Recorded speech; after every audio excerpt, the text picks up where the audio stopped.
Welcome viewers to Northeast Ed Weekly News Roundup. Retired General MP Nyokpa was officially installed as the convener of the Working Committee WC Naga National Political Groups and NPGs, with Colonel Retired Isaksumi and P. Tikak Naga as working conveners at a ceremony held at Hotel Saramati on Saturday. In his speech, Nyokpa expressed gratitude for the appointment, calling it a blessing from God. He urged Nagas to unite, lamenting the divisions among Naga political groups and NPGs as a mockery in the eyes of the people and the central government. Having served for 51 years, he stressed working with principle rather than personal gain and caution against greed for power.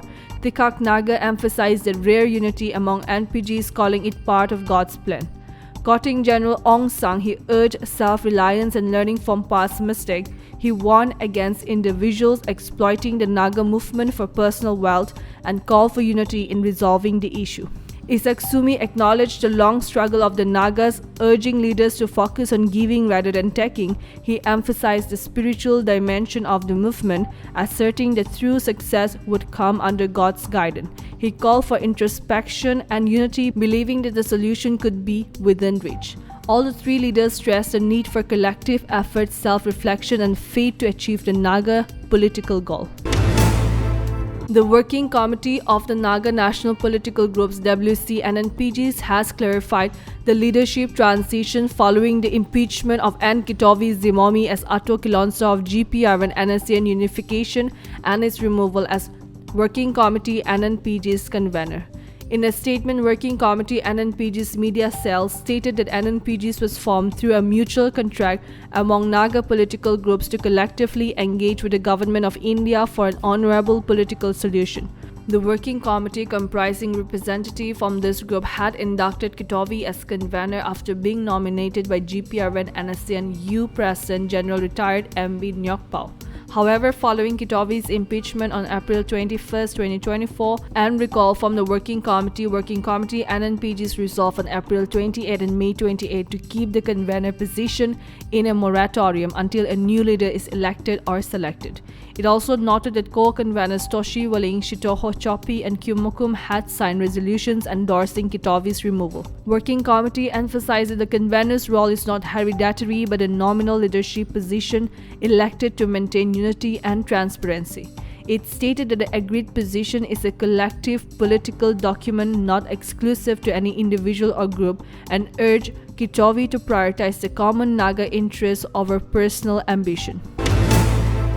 The All Nagaland College Students Union ANSU has urged Nagaland University NU to reconsider its recent fee revision for college affiliation. In a representation to NU Vice Chancellor ANSU President Chanyan Silobuk and General Secretary Kivinoka S. Sema called for immediate intervention, citing financial strain on students and families. The revised fee structure notified on January 21, 2025 was termed abrupt and excessive, especially for economically disadvantaged students. ANSU maintained that any drastic fee hike should be implemented in phases after consulting stakeholders, including students, college administrators, and parents. It urged NU to explore alternative resource mobilization methods to prevent financial burdens on students. Tsurangkong Kakechur Mungdang TKM has strongly opposed Nagaland Chief Minister Nepiriu's reported statement that Assam and Nagaland would share royalties on resource exploitation in Tsurangkong Range. TKM President Pankatoba and General Secretary Mauli Lari affirmed that Tsurangkong is the ancestral land of the Tsurangkong people and our community. They stated that any oil exploitation disregarding rightful ownership and traditional right is unacceptable. TKM vowed to prevent external entities from exploiting resources against the people's will and urged the state government to address the issue with utmost seriousness. It criticized unilateral decisions by the central government on land and resources, which have caused tensions, especially in vulnerable northeastern borders. Reasserting its duty to protect ancestral land, TKM reiterated its firm stand against any encroachment or exploitation, pledging to safeguard the land, identity, and heritage of the ranch people and the Ao community. The Dimapur District Poultry Suppliers Union (DDPSU) has issued a stern warning against selling dead chickens after a poultry shop in Newmarket was caught doing so on January 31st. DDPSU President Kekeshe Ayatol Nagaland posted the Dimapur Municipal Council (DMC) swiftly shut down the shop and removed the owner from business. The union emphasized strict penalties, including permanent closure and legal action for such violation. Reaffirming its commitment to food safety, DDPSU urged poultry vendors to maintain hygiene and quality standard.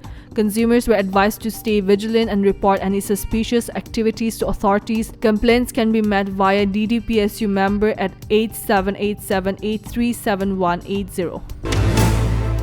At an emergency meeting on February 5, 2025, the Kitovi-led Working Committee, WC, Naga National Political Groups and NPGs reiterated its commitment to the agreed position signed with the Government of India on November 17, 2017.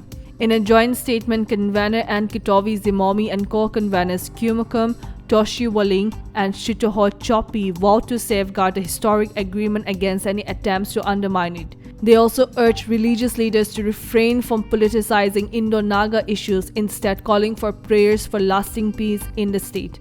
The signatories reaffirmed the dedication to protecting the agreement, emphasizing the commitment to resolving long-standing issues with the Government of India.